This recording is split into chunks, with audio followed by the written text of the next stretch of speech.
가면을 쓴 한 남자가 괴물떼에게 둘러싸이는 장면으로 이야기가 시작됩니다.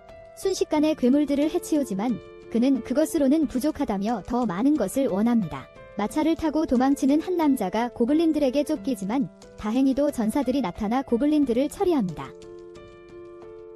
승리 후 그들은 성문 앞에서 경비를 서는 페이트를 지나 마을로 돌아갑니다. 페이트는 그들을 알아차리지만 자신은 쓸모없는 대식이라는 능력 때문에 끊임없이 배가 고파 그들처럼 될 수 없다는 사실에 실망합니다.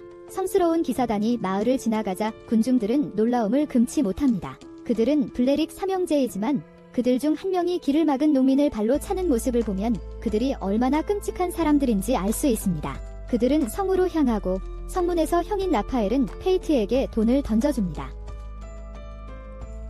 그가 그것을 집으려 할 때 하도가 그의 손을 밟지만 그 순간 그의 배가 꼬르륵 소리를 내고 라파엘은 그를 역겹다고 말한다. 형제들은 그 꼬르륵 소리에 화가 나서 그가 충분히 대접받지 못하는 것처럼 보인다고 생각한다. 그들은 그를 때리기 시작하지만 또 다른 성기사인 록시가 그를 구해주고 형제들에게 자신들이 보호하기로 맹세한 시민들에게 친절해야 한다고 상기시킨다. 형제들은 떠나기로 결심하고 록시는 페이트를 일으켜 세운다. 그녀는 게이트를 지키는 것이 명예로운 일이라고 말하며 그들의 직업은 동등하다고 위로해준다. 록시는 게이트를 지키기로 하고 이런 일이 다시 생기면 알려달라고 부탁하지만 페이트는 자신은 이에 익숙하다고 말하고 떠나기로 한다. 우리는 페이트가 록시를 보호하기 위해 거리를 두고 싶어하며 라파엘이 그녀를 다치게 할까 두려워 그녀를 엮고 싶지 않다는 것을 알게 된다. 바텐더는 페이트에게 자신을 위해 일어설 것을 격려하고 그렇지 않으면 마지막 사람처럼 죽을 수 있다고 경고한다. 집으로 가는 길, 그는 이미 식사를 했음에도 여전히 배가 고픈 자신의 대식가 능력을 운명의 장난이라며 저주한다. 그는 자신이 좀 더 유용한 능력을 가지고 태어났으면 하고 바라며 현실을 바꿀 수 없어 아무것도 할 수 없다는 절망에 빠진다. 운명은 성벽을 넘는 도둑들을 발견하고 급히 록시에게 상황을 알리고 그녀가 도둑들을 잡으러 가자 자신의 자리를 대신 지킨다. 록시가 도둑들을 해치우는 동안 한 도둑이 그에게 달려온다. 본능적으로 도망치고 싶지만 록시가 자신에게 자리를 맡긴 것을 생각하며 용기를 내어 자리를 지킨다. 그는 싸울 준비를 하고 도둑이 이미 부상을 입은 것을 알아차린다. 그는 용기를 내어 그 남자에게 뛰어들어 그의 가슴을 꿰뚫고 갑자기 자신의 대식가 능력이 발동되었고 능력치가 상승했다는 목소리를 듣는다. 운명은 혼란스러워하고 그 목소리는 그의 능력에 식별과 텔레파시가 추가되었다고 말한다.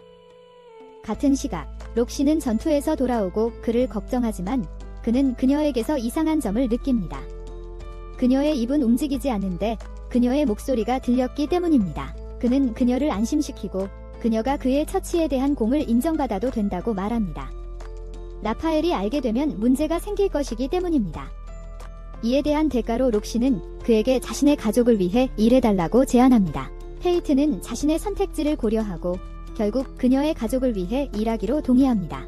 그날 밤, 페이트는 자신의 모든 능력치가 세 자릿수라는 것을 발견하고 이전에 록시에게 텔레파시를 사용하고 있었던 것임을 깨닫습니다. 그는 상황이 어떻게 돌아가는지 여전히 혼란스럽지만 향상된 능력치로 몬스터를 물리칠 수 있다는 자신감을 갖게 됩니다.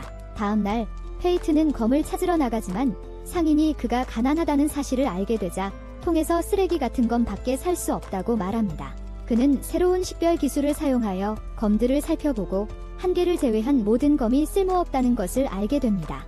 페이트가 그 검을 살펴보자 검이 갑자기 그에게 말을 걸며 자신을 탐욕이라고 소개하고 페이트에게 자신을 사라고 말합니다. 탐욕이 대식가에 대해 잘 알고 있다는 사실을 알게 되자 그는 그것을 사기로 결정한다. 블레릭 남매가 로시가 그들에게 미리 알리지 않고 페이트를 고용하려 하는 것에 대해 이야기하는 모습을 보지만 라파엘은 그들과 하츠 가문 사이에 문제를 복잡하게 만들 필요가 없다고 느낀다. 그들은 모두 왕국을 지원하는 5대 가문의 일원이기 때문에 페이트는 가치가 없다고 언급한다.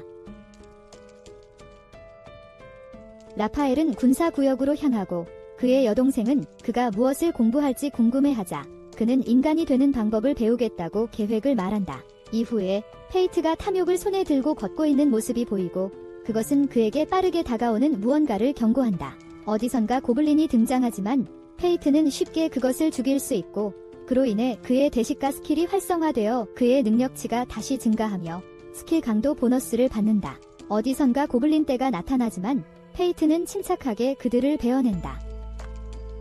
각각의 처치 후 그의 대식가 스킬이 활성화되고 그는 수백 마리를 처치하게 된다. 모든 게 끝나자 그는 자신의 상태를 확인하고 그 많이 증가한 수치에 놀란다. 탐욕은 운명의 배가 가득 찼을 거라고 말하고 운명은 하루 종일 배가 전혀 고프지 않았다는 것을 알아차린다. 그런 일은 전례가 없었다. 탐욕은 보통 사람은 타고난 능력만 가지고 있지만 폭식 덕분에 운명은 다른 사람들의 능력치와 기술을 훔칠 수 있다고 말한다. 하지만 다른 사람들은 그 사실을 알 수 없다. 운명은 항상 혼자 싸워야 한다는 것을 깨닫지만 탐욕은 자신과 함께 있으니 혼자가 아니라고 안심시킨다. 운명은 돈을 받기 위해 고블린 귀를 모두 가져가고 마을에 들어서면서 살 수 있는 모든 것들을 생각하지만 탐욕은 먼저 유지비를 생각해야 한다고 일깨워준다. 그때 그들은 갑자기 도움을 요청하는 한 남자와 어린 소녀를 만난다. 운명은 자신의 식별 기술을 사용하여 남자의 위협 수준을 평가하고 그가 능력치를 숨기는 기술을 가지고 있음을 알아낸다. 운명은 의심스럽지만 소녀의 도움 요청을 무시할 수는 없다고 말한다. 그들은 그 남자를 따라가고 남자는 소녀에게 성기사들에게 노예로 팔릴 것이라고 말합니다. 그리드는 남자가 강하니 도망칠 마지막 기회라고 운명에게 경고하지만 운명은 마침내 원하던 힘을 얻었고 약자를 보호하는 데 사용할 것이라고 말합니다. 세상을 창조한 성 라플라스에 대해 이야기하는 노수녀가 고아들 앞에 있는 모습이 보입니다. 라플라스가 세상을 떠날 때 스킬이라고 알려진 특별한 능력을 사람들에게 선물했다고 밝히며 스킬이 없던 평화로운 시절에 대해 이야기합니다. 한 수녀가 방으로 뛰어들어와 고아 중 한 명이 없어졌다고 말합니다. 수녀는 수색을 계속하러 가고 다른 수녀는 사하라라는 소녀가 어디로 갔는지 궁금해합니다. 납치된 소녀가 사하라임을 알게 되고 납치범이 떠나자 운명은 이 기회를 이용해 그녀를 구합니다. 그는 소녀를 구출하지만 납치범이 그의 뒤에 나타납니다. 납치범은 그를 어리석다고 부르며 그를 이길 가능성이 없다고 말한다. 그는 소녀를 안전한 곳으로 데려가고 싶지만 어떻게 해야 할지 확신하지 못한다. 탐욕은 그에게 물러나서 납치범의 과도한 자신감을 이용하고 공격할 적절한 순간을 기다리라고 조언한다. 그는 사하라와 함께 도망치려 하지만 결국 막다른 골목에 다다른다. 페이트가 기습 공격을 감행하고 그 남자가 기술을 사용하려 준비하는 동안 탐욕은 페이트에게 정면으로 그를 치라고 지시한다. 페이트는 그 남자를 향해 돌진하며 결정적인 타격을 가한다. 페이트는 그 남에게 모든 것을 말하라고 명령하지만 그는 거부한다. 그래서 페이트는 그를 고문하기 시작하고 결국 그는 페이트에게 하토에게 사하라를 납치하라는 명령을 받았다고 말한다. 페이트는 사하라의 배가 고파하는 소리를 듣고 그녀를 데리고 음식을 사러 가고 이후 그녀를 고아원으로 데려간다. 사하라의 감사 인사를 듣고 그는 놀란다. 누군가가 그에게 감사한 것은 처음이기 때문이다. 그는 사하라에게 다가가 조언을 해준다. 그의 아버지가 과거에 해주었던 같은 말이지만 그는 그 말을 지금까지 이해하지 못했다. 아무리 힘든 일이 있어도 웃어넘길 수 있다면 언젠가는 행복을 찾을 수 있다. 다음 날 그리드는 페이트가 첫 번째 기술인 한손 검수를 배운 것에 축하를 건넨다. 한 번의 타격으로 두 번 공격할 수 있는 비밀 기술이다. 페이트는 유괴범에게 행운이 따랐다고 생각하며 앞으로는 운에 의존하지 않고 이길 수 있도록 강해질 결심을 한다. 다음 날 페이트는 하트 가족 저택에 도착하고 로키가 게이드에서 그를 맞이하며 그의 모습에 그는 놀란다.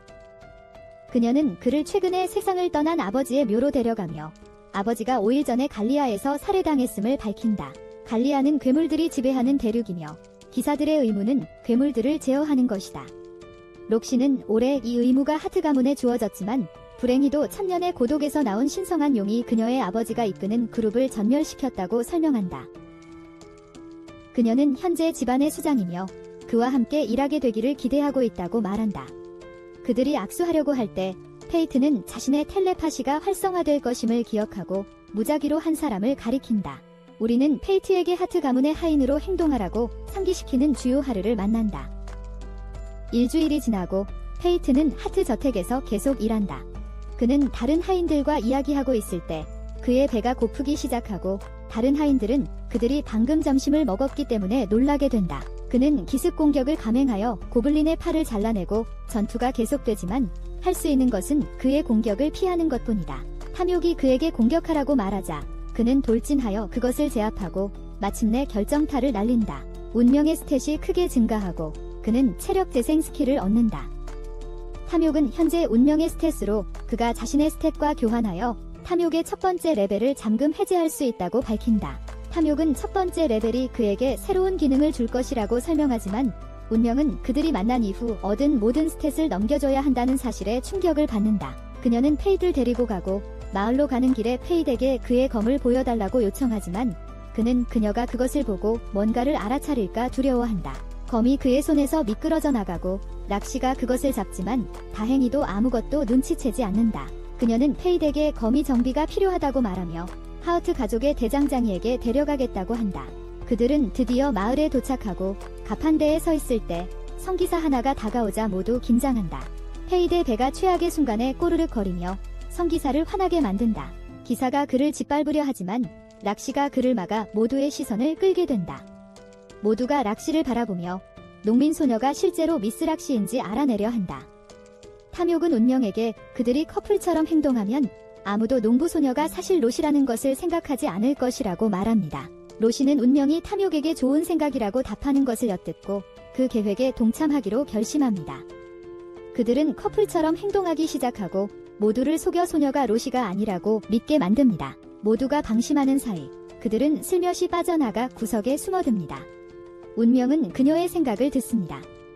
그녀는 심장이 두근거리는 이유를 생각하는데 이번이 소년과 팔짱을 낀 첫 번째 순간이기 때문입니다.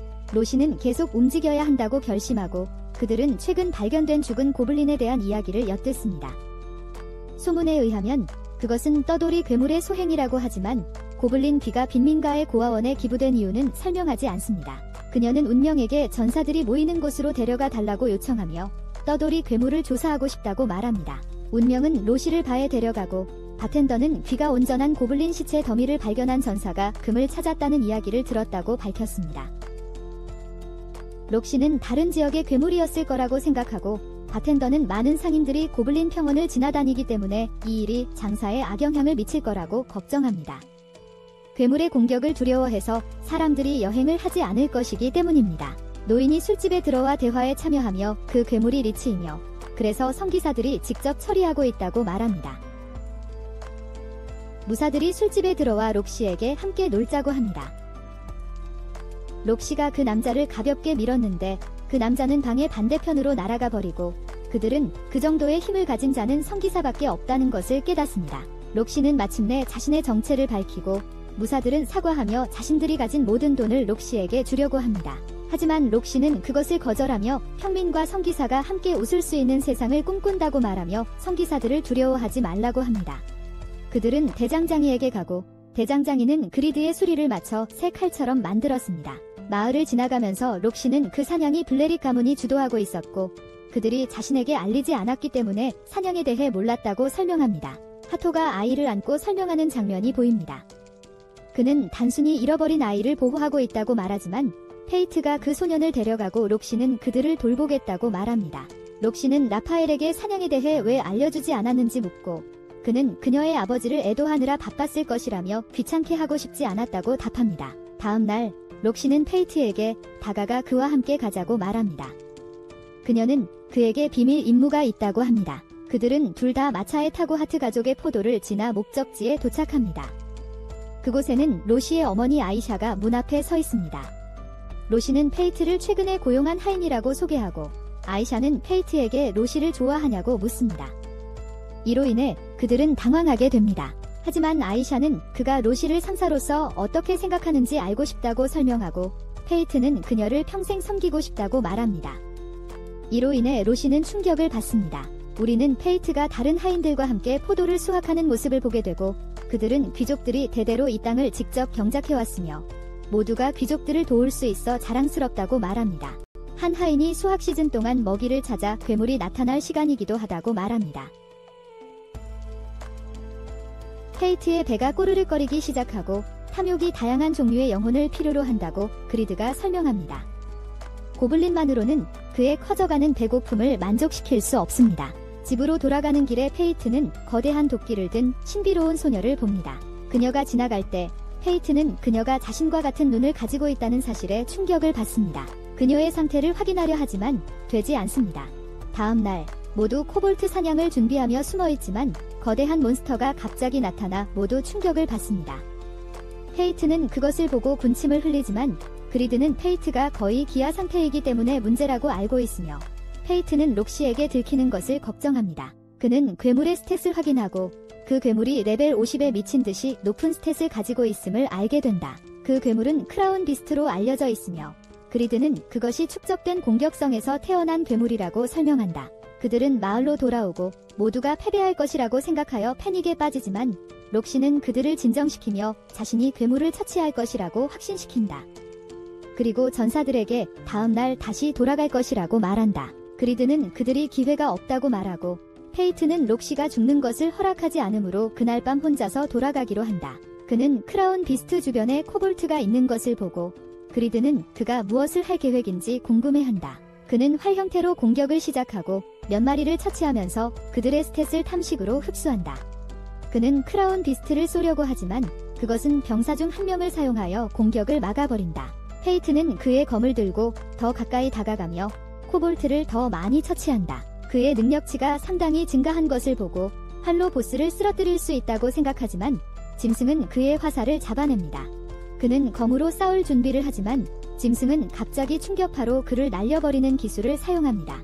페이트는 쓰러지고 고블린이 그를 끝장내려 합니다. 하지만 갑자기 잘리고 페이트가 의식을 잃은 척 연기하고 있었던 것을 알게 됩니다. 페이트는 다른 고블린을 쓰러뜨리고 그 능력치를 흡수합니다. 그리드는 그가 1레벨 비기술을 사용할 수 있을 거라고 말합니다. 페이트는 이를 참으려 하지만 고통이 견딜 수 없을 정도로 심해져 비명을 지른다. 다음날 전사들이 학살의 잔해에 도착하고 마법 화살에 의해 이 일이 일어났는지 궁금해한다. 록시는 그곳에 있으며 누가 이 정도의 피해를 줄 수 있을지 궁금해한다. 잠시 후 페이트가 괜찮다는 것을 알게 되고 록시는 아이샤에게 자신이 본 것에 대해 이야기한다. 그녀는 며칠 전 본 신비로운 소녀를 기억하고 그녀가 모든 괴물을 죽였던 사람일 것이라고 생각한다. 록시는 페이트에게 수도로 돌아갈 준비가 되었다고 말하고 아이샤는 록시가 그와 이야기할 때 얼마나 행복해 보이는지 알아차린다. 시간이 좀 지난 후 아이샤는 그에게 록시를 항상 지지하고 돌봐주라고 말한다. 그녀는 그에게 명예나 권위는 필요 없다고 중요한 것은 록시를 돕고자 하는 그의 마음이라고 말한다. 그녀에게 남은 시간이 얼마 없기에 아이샤는 페이트에게 록시와 자신의 자리를 돌봐주고 신중하게 생각해보라고 부탁한다. 집으로 돌아가는 길에 그는 아이샤의 말을 떠올리며 록시에게 중요한 사실을 숨기고 있기에 자신은 그 일을 감당할 자격이 없다고 생각한다. 그날 저녁 페이트는 고블린들을 몰살했음에도 불구하고 그의 눈이 여전히 빨갛다는 것을 보고 충격을 받는다. 그리드는 고블린으로는 그의 갈증을 채울 수 없으며 제어력을 잃기 전에 더 강한 영혼을 찾아야 한다고 설명한다. 얼마 후 페이트는 술집에 앉아 록시에게 비밀을 숨기고 있기에 그녀 곁에 설 자격이 없다고 결론짓는다. 노인이 들어와서 하도가 리치 사냥에 참여하는 것에 대해 불평한다. 그는 분명히 하도를 싫어하며 그가 갈리아 원정에 보내져 괴물의 먹이가 되기를 바라고 있다. 이것은 페이트를 충격에 빠뜨리는데 록시의 아버지가 방금 세상을 떠났다는 점을 고려할 때 그들이 이렇게 빨리 또 다른 원정을 계획하고 있다는 것을 믿을 수 없기 때문이다. 그리고 록시가 하도의 대체자로 선택되었음을 알게 된다. 잠시 후 우리는 록시가 아버지의 무덤 앞에 서서 그녀가 갈리아 원정에 선택되었다고 말하는 모습을 본다. 페이트가 도착하여 그녀에게 가지 말라고 애원하지만 록시는 이미 가기로 결정했다고 말한다. 한편 블레리크 형제들은 곧 록시를 없앨 수 있게 되어 기뻐하고 있다. 다른 두 형제는 텐번이라는 곳으로 떠나기 전에 나머지는 하도에게 맡긴다. 하도는 라파엘에게 불사의 비밀을 말해달라고 요청하지만 라파엘은 그가 리치를 성공적으로 처리해야 한다고만 말한다. 페이트는 평야 한가운데 서서 공식적인 일에 간섭할 수 없다는 생각을 하면서도 성기사들이 사람들을 쓰레기처럼 대하는 것을 계속 지켜볼 수는 없다고 결심한다. 하도는 그의 부하들과 함께 도착하여 운명을 공격하라고 명령하지만 그는 쉽게 그들을 처리하고 하도는 공포에 질린다. 다른 이들은 두려움에 도망치고 하도는 그와 맞설 준비를 하며 시체가 자신을 헛되이 만들게 하지 않겠다고 말한다. 운명이 그의 가면을 벗고 정체를 드러내자 하도는 그와 같은 무명인자가 어떻게 이렇게 강할 수 있는지 궁금해한다. 페이트는 그들을 처치하고 그들을 쫓아낸 후 그의 오랜 친구인 세트를 인사한다. 회상 장면에서 페이트가 어렸을 때 그의 배가 항상 고르렁거려서 괴롭힘을 당했던 사실과 아버지와 좋은 관계를 유지했지만 결국 괴물에게 살해당하게 된 이야기를 알게 된다. 페이트의 아버지는 창기술을 가진 전사였고 그래서 마을 수장은 그를 곁에 두었던 것이다. 그의 죽음 이후 아무도 페이트를 돌보려고 하지 않았고 그는 마을 수장의 명령으로 마을에서 쫓겨났다. 현재로 돌아오면 세트는 페이트에게 도움을 요청하지만 페이트는 별로 신경 쓰지 않는 것 같다. 왜냐하면 세트는 마을 수장의 아들이기 때문이다. 셋과 그의 딸은 방금 무슨 일이 일어났는지 궁금해하고 셋의 딸은 그가 할아버지가 준 사탕을 먹었다고 말합니다. 그리드는 그 사탕이 독이 들었고 마을 촌장이 운명을 제물로 바치는 것을 진심으로 생각했다고 생각합니다. 셋은 그를 깨우려고 하지만 소용없고 그는 가고일들이 마을로 다가오고 있음을 깨닫습니다. 가고일들이 공격하여 마을에 불을 지르고 마을 사람들을 먹습니다. 운명이는 독 때문에 아직 의식이 없어서 셋은 해독제를 만들어 운명이에게 주고 그가 회복하도록 합니다. 셋은 운명에게 자신을 때리라고 말합니다. 그는 자신이 한 일에 대해 죄책감을 느끼므로 운명이 그를 가볍게 주먹으로 치려고 하지만 그는 넘어지고 운명은 자신이 너무 강해졌다는 것을 깨닫습니다. 그는 세트에게 자신의 딸을 돌보라고 말하고 서로 작별 인사를 나눈다. 운명이 마차를 타고 있는 모습이 보이고 한 남자가 그에게 경계를 유지하라고 말한다. 그는 마차를 보호하기 위해 돈을 받고 있다. 한 무리의 강도들이 그들의 길을 막고 남자는 패닉에 빠져 운명에게 자신을 보호해달라고 애원한다. 강도들이 공격할 준비를 하지만 갑자기 신비로운 소녀가 나타나 그들을 날려버린다. 그녀는 운명에게 코볼트에 대한 빚이 있다고 말한다. 남자는 그녀가 마차에 타도록 허락하지만 그녀가 들어가자 마차가 기울어진다. 그녀는 자신의 무기인 나태를 정상으로 돌아가게 하라고 말하고 이것이 문제를 해결한다. 운명은 그녀가 자신의 무기의 무게를 바꿀 수 있다는 것을 깨닫는다. 마차 안에서 소녀는 운명의 능력에 대해 알고 있다고 밝힌다. 그녀도 그리 다르지 않으며 치명적인 죄의 능력이 있다고 말한다. 그녀는 분노의 미네이라고 소개하고 배가 고파지자 운명에게 음식을 주지만 그녀는 모든 것을 먹어치워 남는 것이 없다. 그들은 랜체스터 마을에 도착하고 한 소녀가 게이트로 들어가는 모습을 보지만 그녀는 유령들에게 맞닥뜨려 도움을 외친다. 루돌프라는 남자가 나타나 유령들을 물리치고 자신을 랜체스터의 영주라고 소개하며 소녀의 관심을 끈다.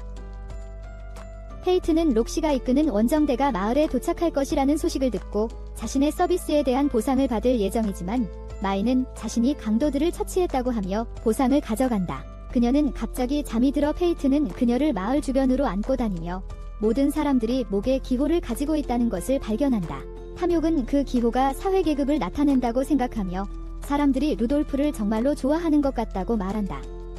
왜냐하면 그들은 그에게 목에 기호를 새기도록 허락했기 때문이다. 하지만 우리는 그가 자신의 부하들을 처형하는 모습을 보게 되는데 그들은 그의 가족의 위대함을 전달하는 임무에 실패했기 때문이다.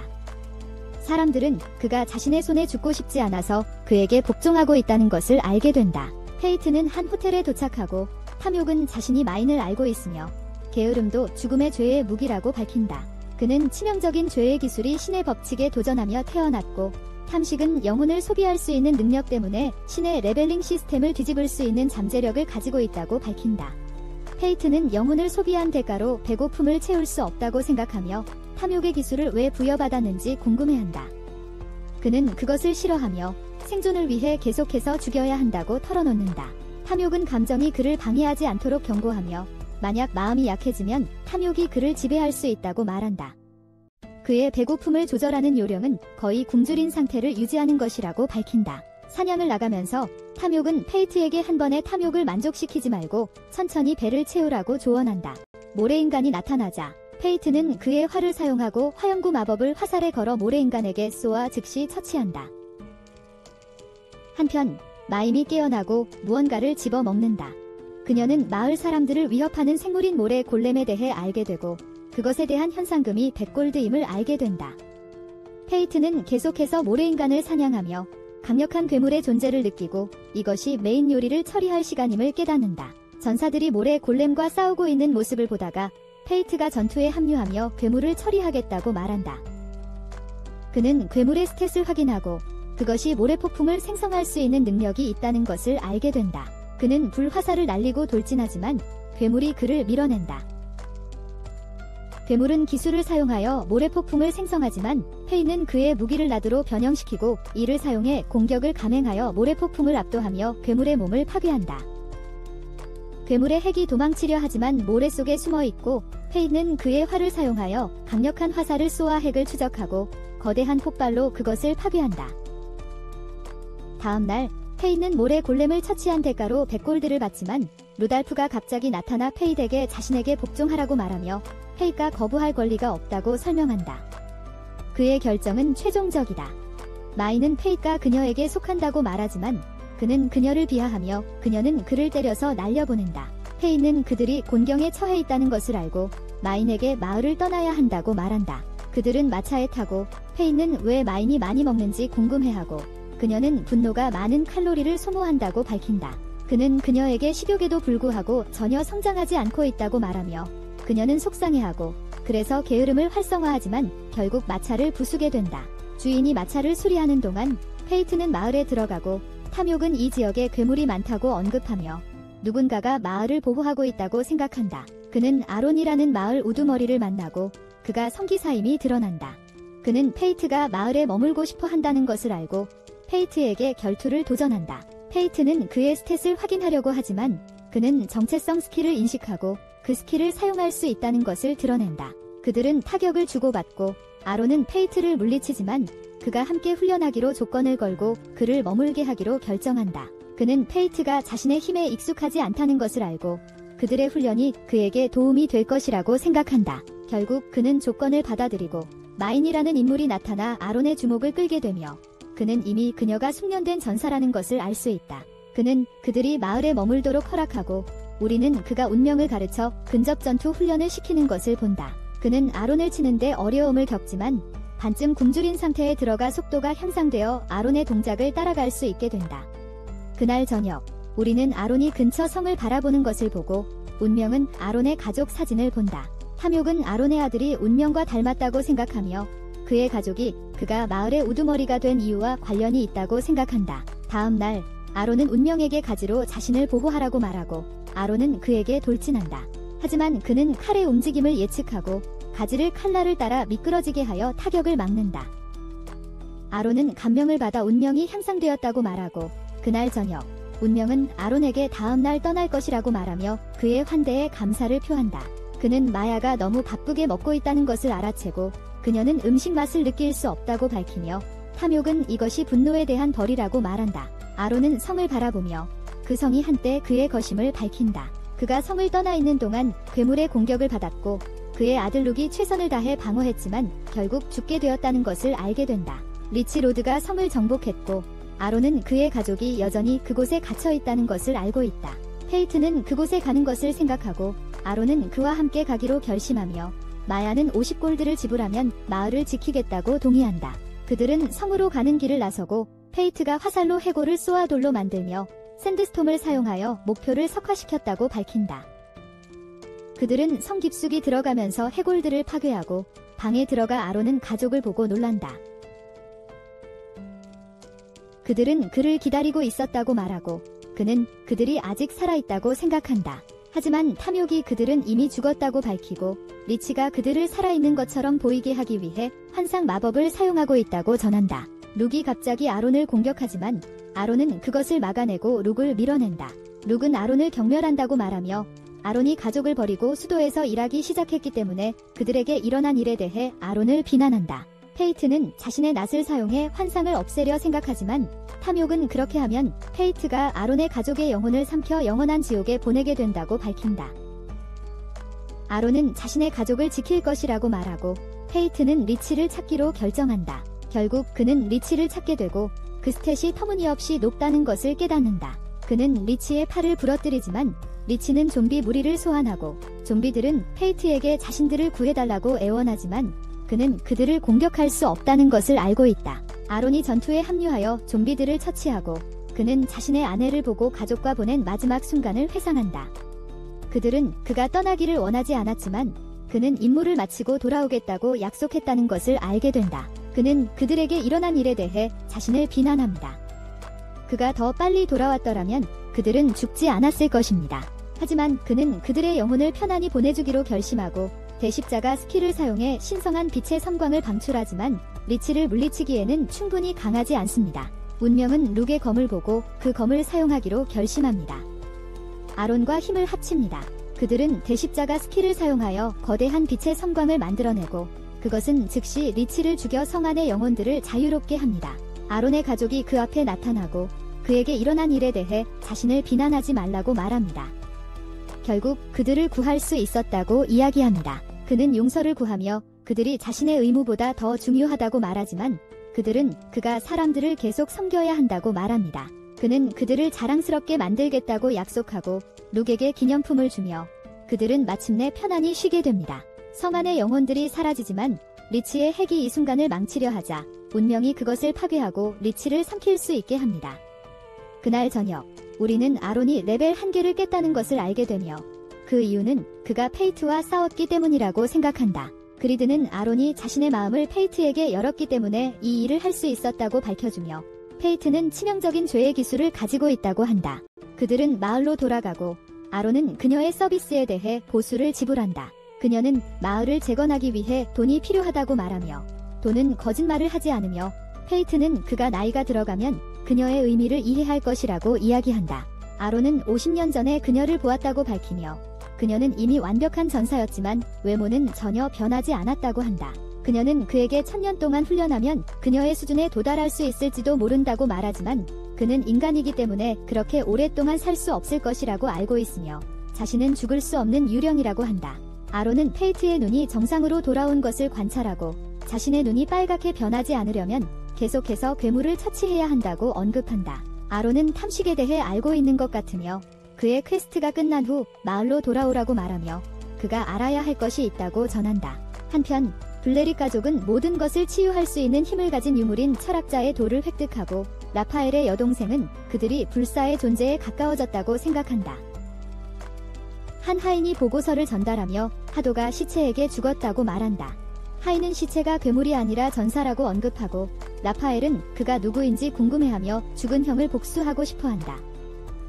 운명과 마이는 함께 계속 나아가고 운명은 그녀의 끊임없는 식사에 대해 다시 한번 언급하지만 그녀는 그와 일부를 나누고 그의 무릎 위에서 낮잠을 잔다. 록시는 그 이름을 묻지만 우리는 페이트가 아론에게 그의 정체를 비밀로 하라고 요청한 것을 보므로 그는 그녀에게 말할 수 없다고 말합니다. 아론은 그들이 갈리아로 향하고 있다는 것을 알 수 있어서 그의 대부로서 록시에게 훈련을 제공하겠다고 제안합니다.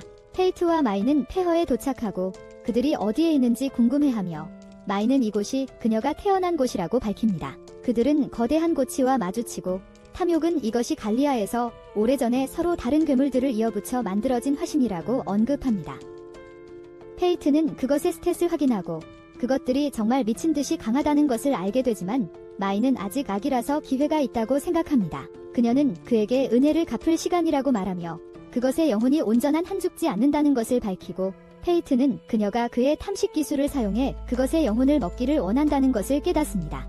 마이는 고치의 공격을 시작하고 화신을 드러내지만 그 중심에 소녀가 있다는 것을 보게 됩니다.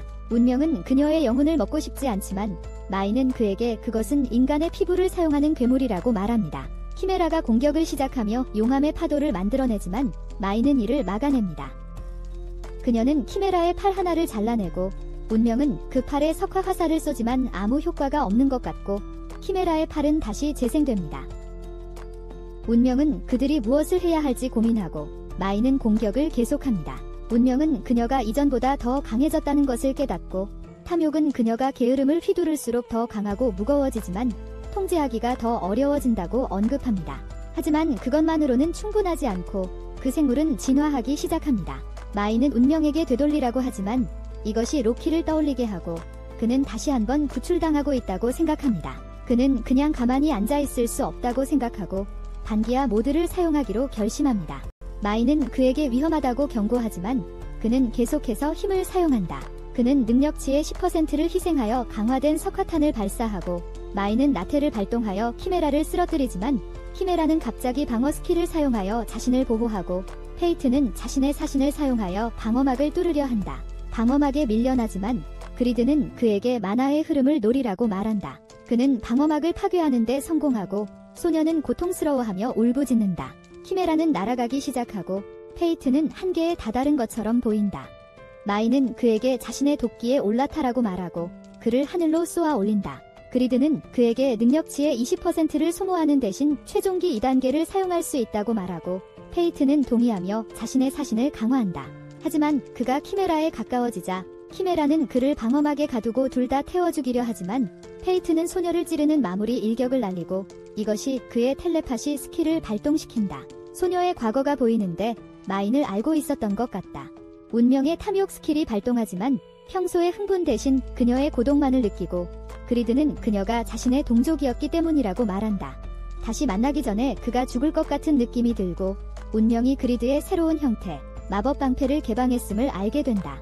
그녀는 이런 곳에서 자신의 능력치를 초기화한 그를 바보라고 부르며 페이트는 그녀에게 사냥을 도와달라고 간청한다.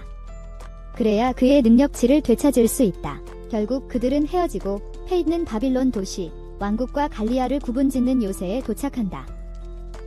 페이트는 문을 찾고 그리드는 그가 잘못 가고 있다고 말하며 자신이 이전 소유자와 함께 이곳을 방문한 적이 있다고 밝힌다. 페이트는 그들에 대해 묻고 그들도 치명적인 죄의 기술을 가지고 있었지만 오래 살아남지 못했다는 것을 알게 된다. 그들이 도시 안으로 들어가자 페이트는 수도와 비교해 물건이 얼마나 비싼지 믿을 수 없지만 갑자기 새로운 영주가 도착했다는 발표가 나고 사람들은 락시를 보게 되어 흥분한다. 하지만 페이트는 갑자기 이상한 존재를 감지한다. 그들이 락시의 목숨을 노리고 있는 것 같다. 우리는 범죄자들이 바빌론 도시에서 모이고 있다는 것을 알게 된다.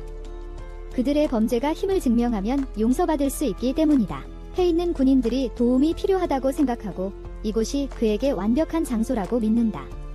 록시가 바빌론 담당 책임자인 성기사 알리스테어를 만나는 장면으로 바뀐다. 사냥을 하던 중 페이트는 공중에 뭔가를 발견하고 탐욕은 그 지역의 포자가 유독성이라며 흡입하지 말라고 경고한다. 그는 오크 무리를 만나 싸울 준비를 하지만 전사들이 갑자기 나타나 괴물들을 죽이기 시작한다.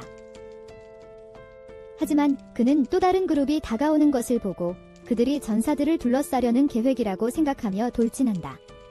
그들이 그에게 화살을 쏘자. 그러나 그는 탐욕의 새로운 마법 방패 형태를 사용하여 화살을 파괴한다. 탐욕은 이 형태로는 어떤 공격도 견딜 수 있다고 주장하며 운명에게 오크들을 향해 돌진하라고 조언한다.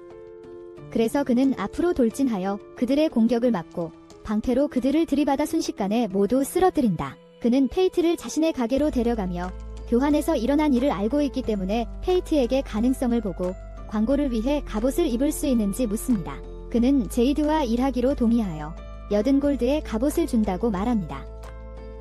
그는 제이드가 이를 유료로 청구하는 것에 놀라며 무료인 줄 알았다고 말하지만 그의 반응을 보고 제이드는 할인해주기로 동의합니다. 도시를 돌아다니던 페이트는 선술집에 모인 사람들을 발견하고 확인해보기로 합니다. 하지만 한 소녀를 보고 이상한 기분을 느낍니다. 소녀는 그에게 다가와 자신이 그를 기다려왔고 그의 정체를 알고 있다며 세교계 죄, 에리스라고 자신을 소개합니다. 페이트는 그녀를 볼 때마다 이상한 기분이 든다는 것을 알아채며 두 사람은 시간을 함께 보냅니다. 그녀는 이것이 자신의 세격 스킬의 부작용이라며 그녀를 보는 사람들은 사랑에 빠진다고 밝힙니다. 그녀는 오랫동안 그를 지켜봤다며 그가 키메라를 물리친 것을 알고 있다고 말합니다. 하지만 갈리아에는 더 많은 키메라가 있으며 성기사들은 그들을 물리칠 만큼 강하지 않다고 말합니다. 그녀는 자신이 그를 기다린 이유를 밝히며 왕국의 수호자이며 더 나은 미래를 위해 노력하고 있다고 말합니다. 그녀는 록시의 죽음이 왕국에 이롭다고 말하며 갈리아에서 그녀가 죽어야 한다고 말합니다. 페이트는 그녀가 록시를 죽일 계획인지 의아해하며 화를 냅니다. 에리스는 몬스터의 증오가 죽은 후에도 남아 수년에 걸쳐 축적되어 결국 왕관을 쓴 짐승이 탄생하는 공격성 현상에 대해 설명합니다. 그녀는 이것이 인간에게도 발생할 수 있다고 그에게 말하며 사람들이 성기사들을 싫어하고 록시만을 사랑한다고 설명합니다. 그래서 그녀의 죽음은 더 많은 공격성을 축적하게 되고 이는 미래의 왕국을 위해 봉사할 강력한 인간이 태어나는 결과를 낳을 것입니다. 하지만 운명은 그녀가 죽기를 원하지 않기 때문에 그는 분노하게 되고 떠나기로 결심합니다. 그러나 에어리스는 계획이 이미 진행 중이며 이를 막을 수 있는 것은 없다고 지적합니다. 우리는 록시가 오크들과 싸우고 있는 모습을 보고 그들이 이기고 있는 것처럼 보이지만 알리스타가 록시를 바라보고 있는 모습이 보이고 그는 뭔가 계획하고 있는 것 같습니다. 알리스타는 그들이 갈리아의 대협곡에서 자원 수집대원들과 연락이 끊겼다고 보고합니다. 록시는 그들을 걱정하여 즉시 구조작전을 지시합니다. 한편 제이드는 운명의 칼집에 필요한 다스크스톤 자원에 대해 이야기하지만 그것이 다 떨어졌다고 언급합니다. 탐욕은 그들 스스로 다크스톤을 찾으라고 제안하고 우리는 그것이 갈리아에서만 발견될 수 있다는 것을 알게 된다. 제이드가 그들을 위해 지도를 표시하고 그들은 출발할 준비를 한다. 가는 길에 그들은 더 많은 오크들을 만나지만 페이트는 그의 방패로 쉽게 그들을 뚫고 지나간다. 록시의 그룹이 그레이트 캐니언으로 향하고 있지만 그들은 갈리아에서는 나침반이 작동하지 않기 때문에 길을 찾는데 어려움을 겪고 있는 것 같다. 하지만 록시는 그레이트 캐니언 근처에 오크 집단이 있기 때문에 오크의 밀집도로 그들의 위치를 대략 파악할 수 있다고 언급한다. 오크가 많을수록 그곳에 가까워진다는 것이다. 페이트는 밤을 쉬지만 그는 이상한 꿈을 꾸게 된다. 그는 키메라의 소녀를 보고 그녀가 그에게 무언가를 말하려 하지만 그는 그녀의 말을 들을 수 없다. 모든 것이 갑자기 빨갛게 변하고 그의 쓰러진 적들이 나타나 그를 물속으로 끌어내린다.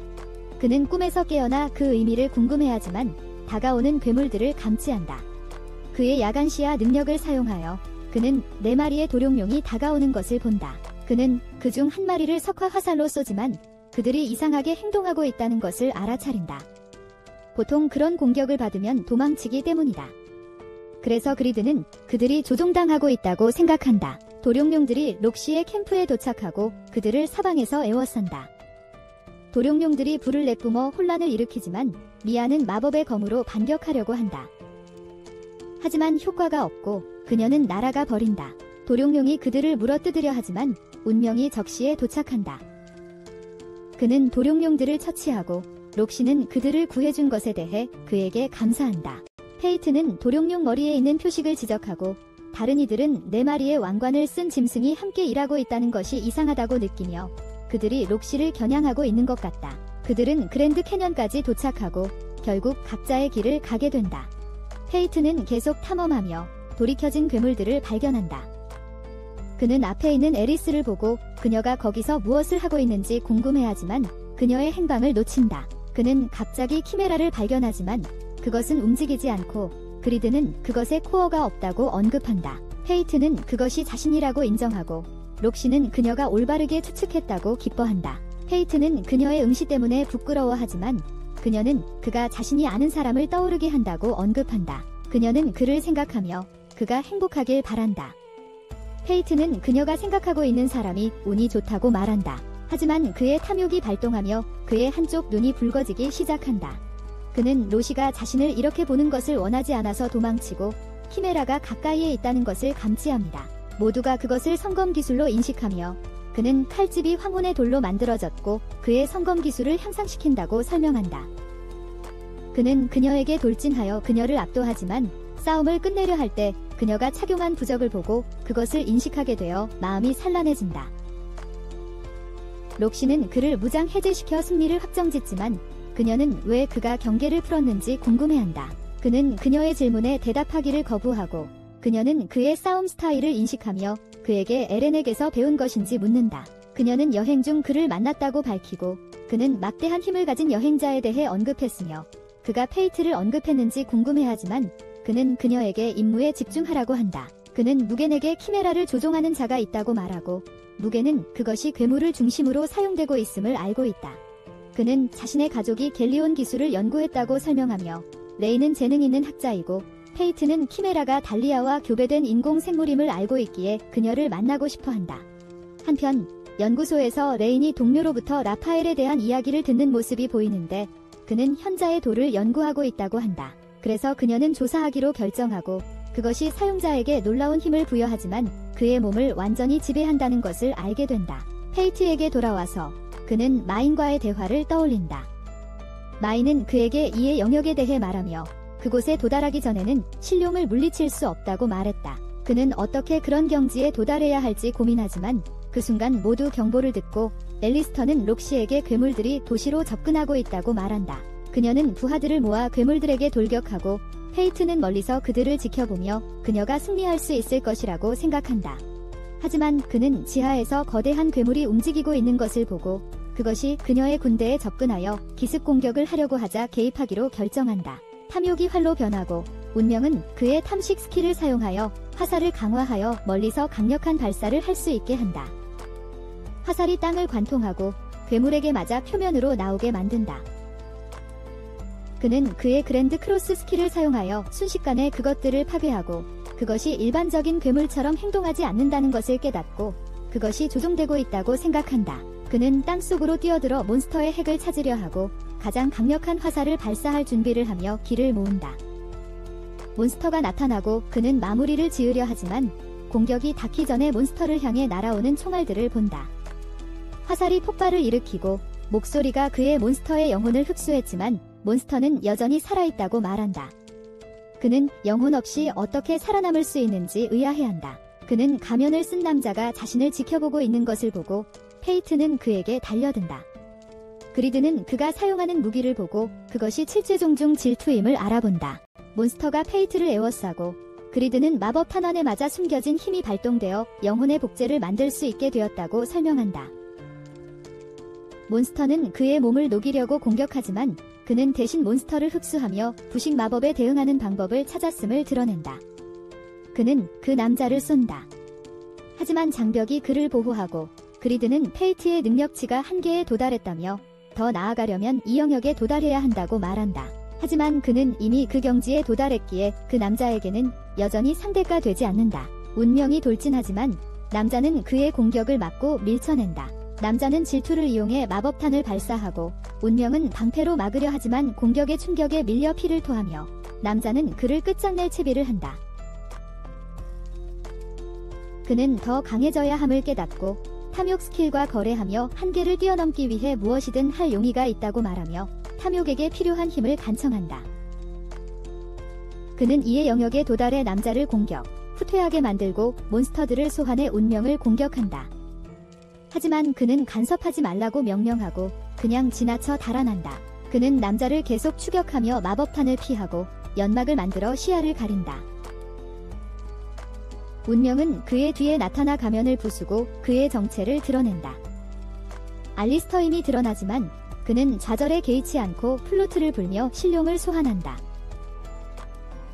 로키에게 다가가고 페이트는 그녀에게 달려가지만 알리스타가 그를 막으려 한다. 한편 로키의 군대가 괴물들과 싸우고 있고 신성한 드래곤이 나타난다.